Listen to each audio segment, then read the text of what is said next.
Ini kan ada 2 track juga ya, yang sekarang ini sedang diproses dan dikomunikasikan ke media kan proses kode etik ya. Tapi kode etik yang ditampilkan itu lagi-lagi nggak transparan ya menurut saya, karena yang diperlihatkan adalah hanyalah soal sidang dan hukumannya. Padahal ini kan obstruction ya. Obstruction itu jauh lebih buruk dan berbahaya dibandingkan dengan persoalan utamanya soal pembunuhan berencana itu.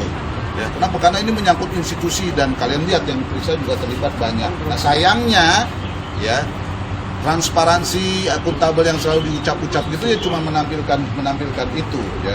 Kita tidak hanya butuh hukuman yang berat untuk membersihkan, karena ini bukan cuma soal pembersihan tapi juga soal reformasi institusinya. Karena itu pola-polanya bagaimana cara dia melakukan obstruction of justice dan bagaimana berjaringan, karena ini bukan oknum mas.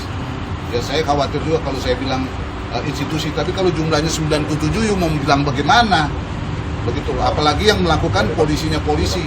Dan ini nanti akan jadi minggu depan saya kira pusatnya terutama yang orang yang paling dianggap sangat keras dan membuat masalah karena tekanannya langsung ke keluarga, yaitu Karopaminalnya ya Brigjen Hendra gitu, yang sekarang juga istrinya aktif melakukan pembelaan dan lain sebagainya, tapi tidak secanggih PC ya kan. Dia main, tapi itu juga rasa keadilan yang ini.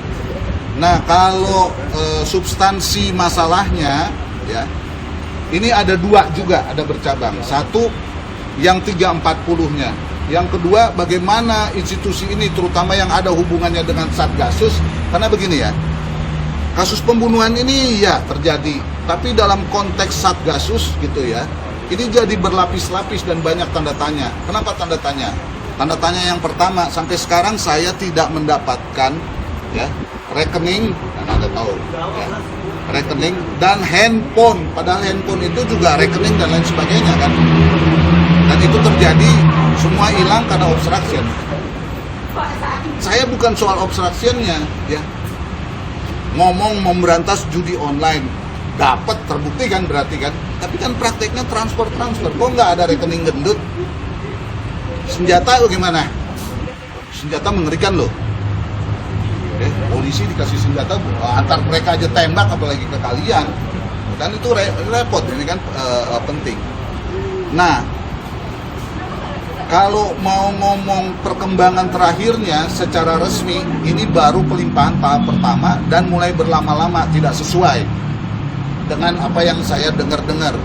Waktu itu kan katanya 17 Agustus, nah ini targetnya lagi Oktober.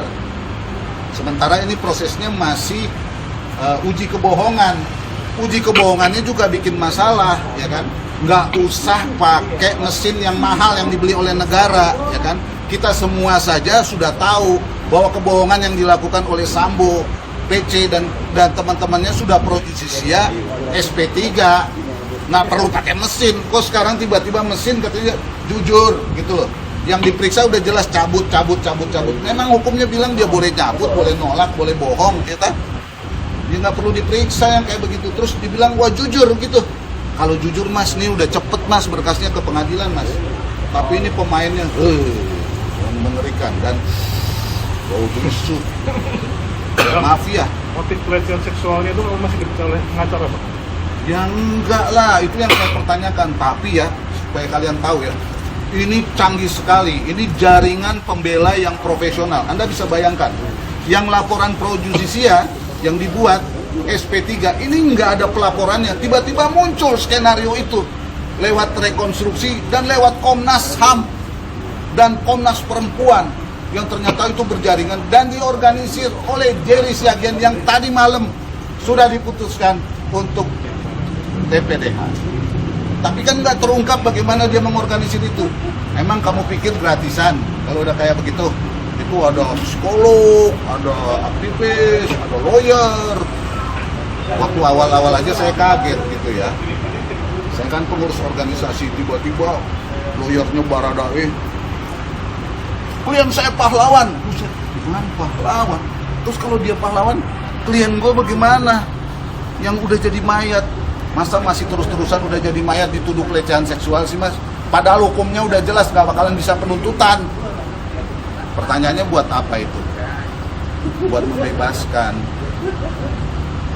Kan? gratis, diurus kayak gini, ada yang ngurus. Itu yang harus kita jaga ya. Nah sekarang kelihatannya kejaksaan juga hati-hati, dia nggak mau terima barang yang udah busuk, karena harus dia kan yang bawa ke pengadilan. Kalau nggak, ntar dia berkontribusi ke peradilan sesat loh, error in persona loh, salah orang loh. Ini taruhannya berat buat institusi. Kan saya sedih jadinya. Kan itu yang terjadi ke arah peradilan sesat.